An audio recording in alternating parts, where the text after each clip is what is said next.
All right, so get this. You sent in some fascinating material about sports psychology and human potential and peak performance, and you're especially interested in this idea of psyching up. Right.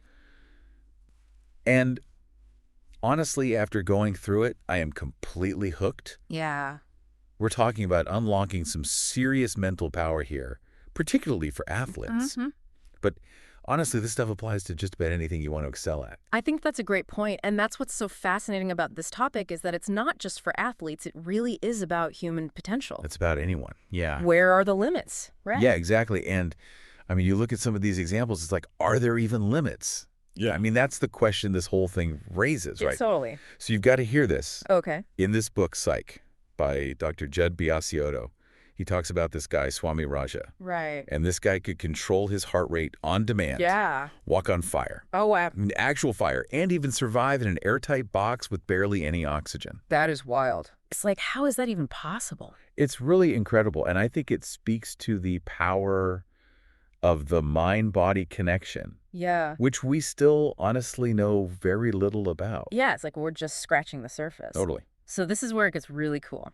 Okay. Dr. Biasiotto dives into this concept of cybernetics. Okay. He compares the brain to a computer, I like that. saying our thoughts, words, and actions are like programming. Right. It's like we're constantly feeding our brains this code Uh-huh. that shapes our beliefs and abilities. Yeah, so we're essentially programming ourselves for success or failure based on what we're putting into our minds. It's so true. It is. And the thing is, this metaphor actually aligns with modern neuroscience. It does, yeah. We now know that the brain is incredibly adaptable. Uh-huh. It's constantly rewiring itself based on our experiences. Right.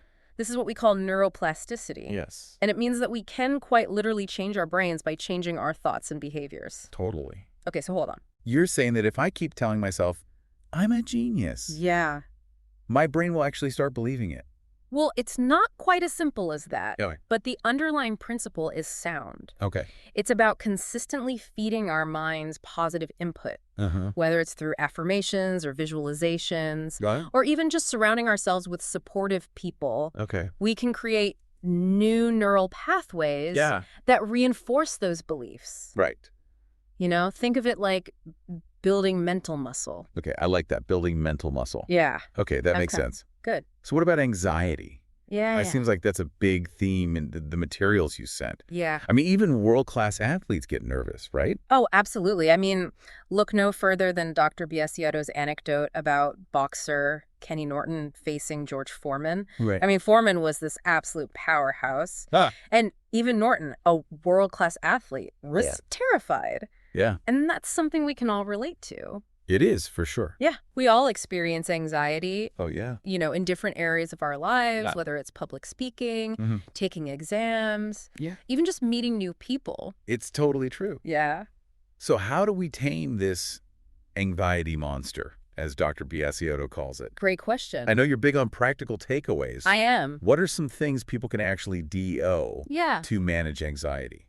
Well, Dr. Biasiotto recommends a few really effective techniques. Okay. Things like Jacobson's progressive relaxation, breathing exercises, Yeah. and biofeedback. Right. These techniques can help you gain control over your physiological responses to stress. Okay. So you can stay calm and focused even under pressure. I like it. Yeah. And this is where your interest in psyching up comes in, right? I think so, yeah. It's not just about reducing anxiety, Right. but about using that nervous energy to your advantage. That's it. Yeah. It's about shifting your mindset Right. from I can't to how can I? I love that. Yeah. So how do we even begin to shift our mindset? Yeah. It seems like setting the right goals is a big part of that. It is. And, you know, Yeah. even writing this book was a huge goal for Dr. Biasiotto himself. Really? He used this method of breaking down this seemingly impossible task of writing hundreds of pages Uh-huh. into manageable chunks. Okay. He just focused on writing one page a day. Wait, so the guy who literally wrote the book on achieving your dreams Yeah. used his own book as an example of how to achieve your dreams. Exactly. That's amazing. It's a really cool example. I It's such know. a powerful example of how even the most daunting goals can be achieved by focusing on consistent, achievable steps. Right. He talks about different levels of goals. Okay. Long range, secondary, and primary. Hmm. And emphasizes the importance of prioritizing those immediate actions that will lead to the ultimate goal. So if you're aiming for something big, Yeah. break it down. Break it down. Figure out what you can do today, Exactly. this week, this month, Yeah. to get you closer to that bigger goal. Love it. Okay. Accurate. All right, let's talk about something a bit more intense. Yeah. Intimidation. Right. The source material mentions Mike Tyson, Right. a phenomenal boxer, Oh, yeah. but also known for his seriously intimidating presence, Right. which definitely played a role in his success. Yeah. How does that factor into this whole mental game? Well, it's a fascinating aspect of it, isn't it? It is. I mean, Dr. Biasiotto really dives into the psychology of intimidation, Yeah. exploring how factors like body language, confidence, Right. and even just a look of power Okay. can influence outcomes. Interesting. Now, it's important to be clear here. Yeah. We're not advocating for bullying or aggression in any way. Right. It's not about being a jerk. No, not at all. So what is it about? It's about understanding how to project confidence and assertiveness, Okay. which can be valuable tools, especially in competitive environments. Yeah, that makes sense. Think about those moments when you felt intimidated by someone. Hmm. What was it about them that made them seem so powerful? I guess it's a combination of things. Yeah. Their posture, Uh-huh. their eye contact, Right. the way they carry themselves. Yeah, exactly. It's often those subtle cues that communicate strength and self-assurance. Right. And those cues can have a profound impact on how others perceive us. So it's not about trying to shrink other people down. No. It's about building yourself up. Exactly. It's about owning your space and projecting a sense of confidence Right. that can be both empowering for yourself Yeah. and deter negative energy from others. I like that. Okay, this is all pretty heavy stuff. It is, yeah. Let's switch gears a bit Okay. and talk about something a bit more positive. Right. The importance of a growth mindset. Good. You know, how we deal with wins and losses. Yes. Dr. Biasiotto used the example of Muhammad Ali and George Foreman Right. after their epic Rumble in the Jungle. Ali, even in defeat, seemed to find ways to learn and grow, He did. while Foreman seemed broken by the loss. It's true. It's such a classic example of how our mindset shapes our response to setbacks. It really is. Ali embodied the growth mindset, He did. viewing failure not as a finality, Right. but as an opportunity for learning and development. It's a beautiful way to look at it. It is. So it's not about avoiding failure altogether. No, It's about how you bounce back from it. absolutely. Yeah. It's about acknowledging our shortcoming without letting them define us. Right. It's about using those experiences as fuel for self-improvement Okay. and developing resilience in the face of challenges. I love that. Yeah. And that resilience, that ability to learn and adapt Yeah. is what ultimately leads to success, right? I think so, for sure. Yeah, it's not about being perfect. No. It's about constantly striving to be better, Right. to learn from our mistakes, and to never give up on our goals. I love. So what's one thing you can learn from your biggest failure? Oh, that's a good one. What's something you can do differently next time? Those are great questions to reflect on. Right. It's often in those moments of perceived failure that we have the greatest opportunity for growth and self-discovery. Yeah, it's like that's where the real learning happens. is. Like you got to get knocked down to figure out how to get back up even stronger. You got to learn from the mistakes. Yeah, for sure. Absolutely. Welcome back. Now, I want to touch on this concept of psyching up through intimidation. You send in some interesting material on this, particularly about Mike Tyson. Yeah, Tyson was a master of intimidation. He was. It felt like his opponents were already defeated before they even stepped into the ring. I think there was a lot to that. Dr. Biasiotto suggests that there's actually a look of tower, that even without being physically imposing, you can project confidence and strength. Right. And it comes back to what we were talking about earlier Yeah. with body language. There are those subtle cues that communicate dominance.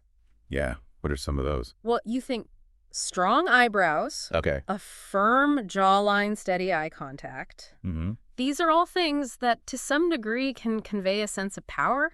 Interesting. And while we can't change our genetics, Right. we can learn to control our body language and expressions Okay. to project an aura of confidence. So to be clear, we're not talking about being aggressive or a bully, right? No, absolutely not. Okay. It's not about trying to intimidate others in a negative way. Right. It's about mastering your own presence, establishing a psychological edge. Okay. Think about those classic Western showdowns. Okay. The seasoned gunslinger versus the young upstart. Right. There's this unspoken communication that's Yeah. sizing each other up. Right. Right. And a lot of it comes down to projecting that don't mess with me vibe. So it's about controlling your own energy, your own demeanor, Right? to create a sense of self-assuredness that can be incredibly powerful? I think so, yeah. Okay, that makes sense. Now let's talk about something a bit more uplifting, Okay. the importance of a growth mindset. Love it. Dr. Biasiotto contrasts the reactions of Muhammad Ali and George Foreman after their legendary fight in Zaire. Yeah.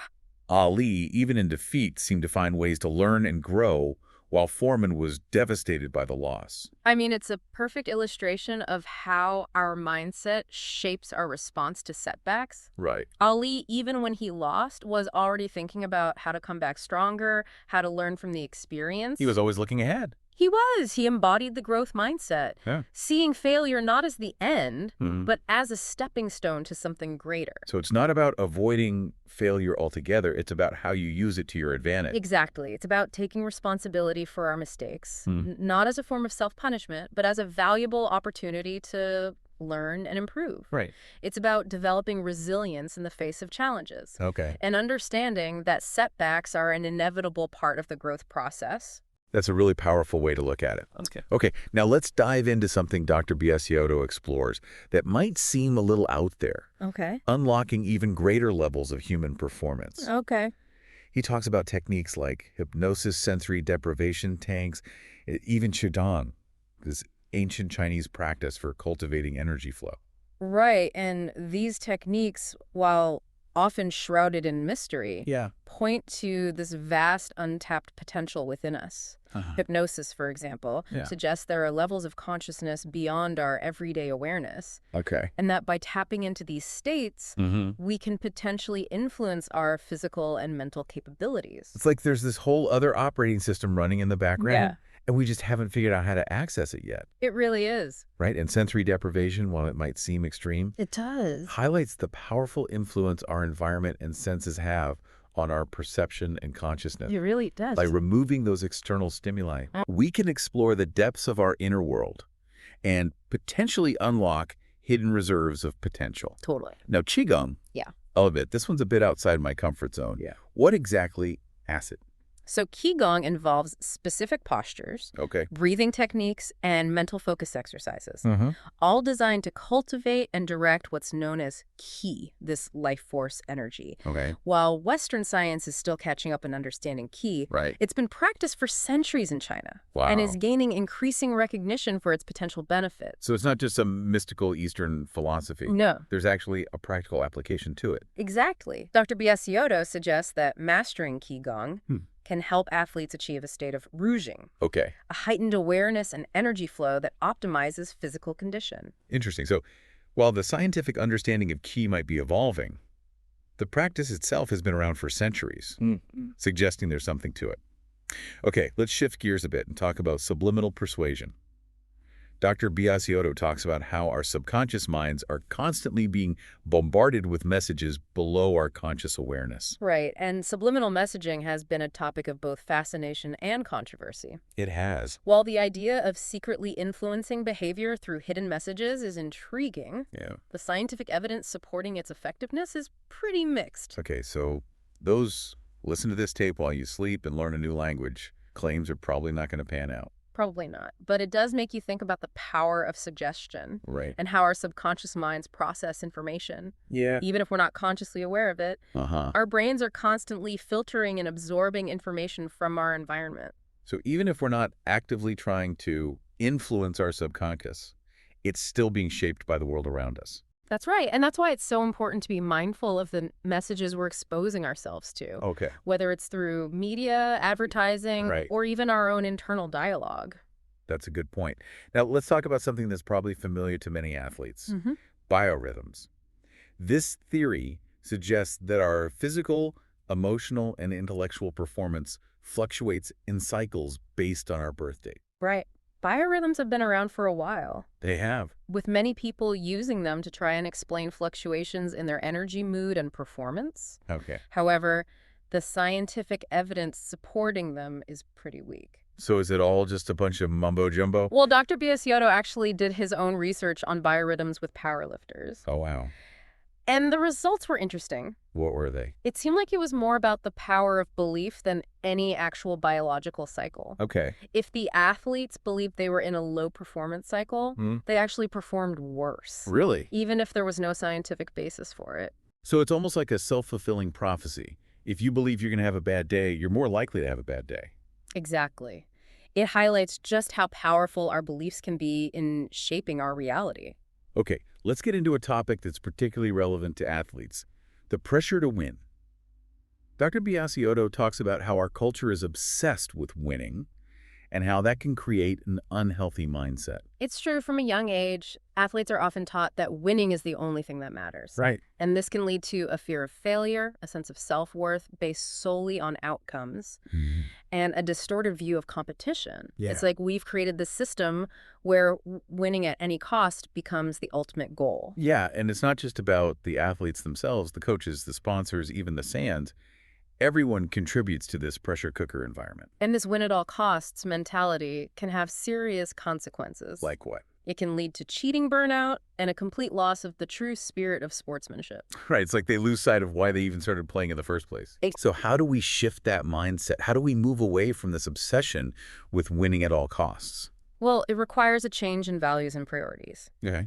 We need to celebrate effort, sportsmanship, and fair play, not just victories. Yeah. We need to teach young athletes that true success is about striving for excellence within the boundaries of ethical behavior. Well said. Now let's talk about a phenomenon Dr. Biasiotto calls the success syndrome. It's this idea that once you reach a certain level of success, you become afraid to lose.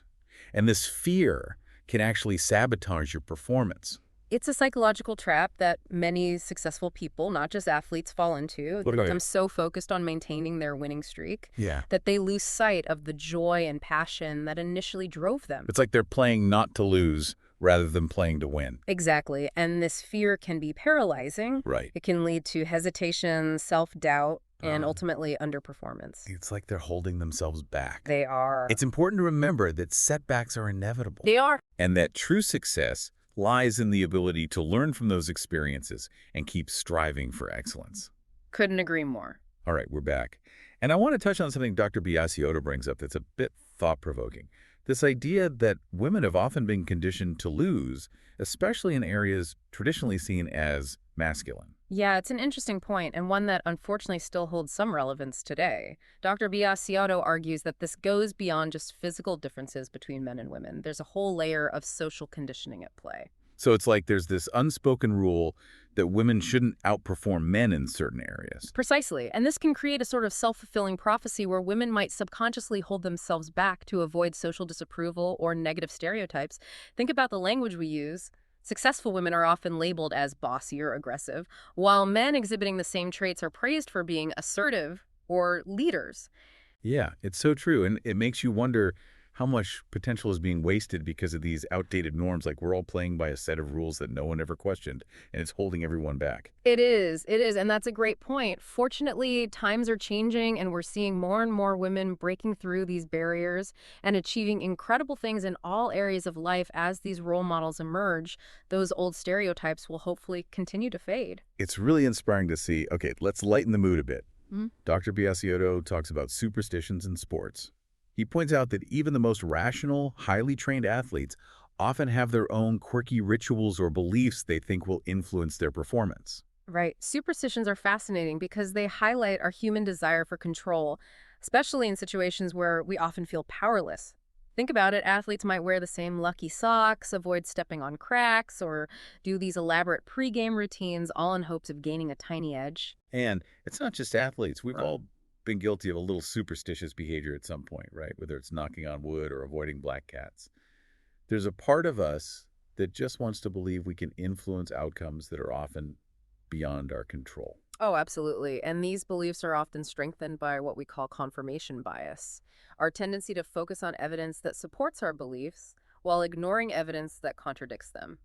So if something good happens after we do our lucky ritual, we're more likely to attribute it to the ritual itself, even if it was just pure chance. So it's like our brains are wired to look for patterns and explanations, even if those explanations aren't exactly rational. Right, and in the high-stakes world of sports where even the smallest advantage can make a difference, it's understandable why athletes might cling to these beliefs as a way of coping with the pressure. Yeah, that makes sense. Yeah.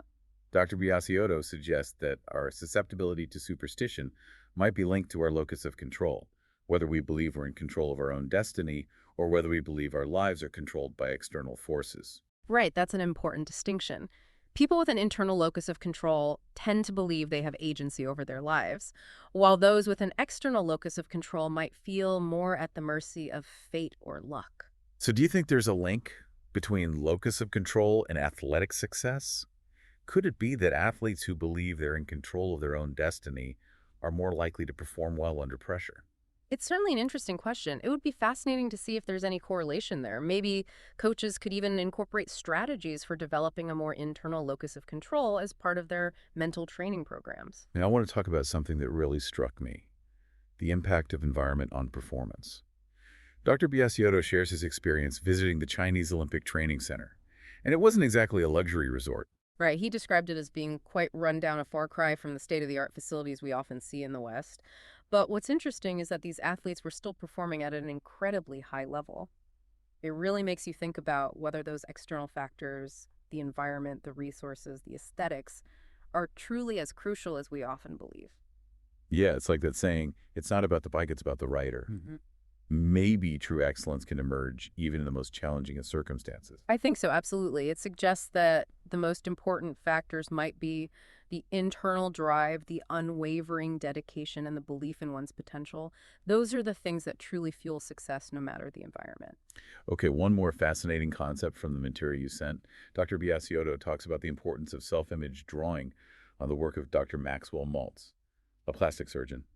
Dr. Maltz observed that even after correcting physical deformities, some patients still saw themselves as unattractive, suggesting that self-image goes much deeper than just physical appearance. It's true, and it's a powerful insight.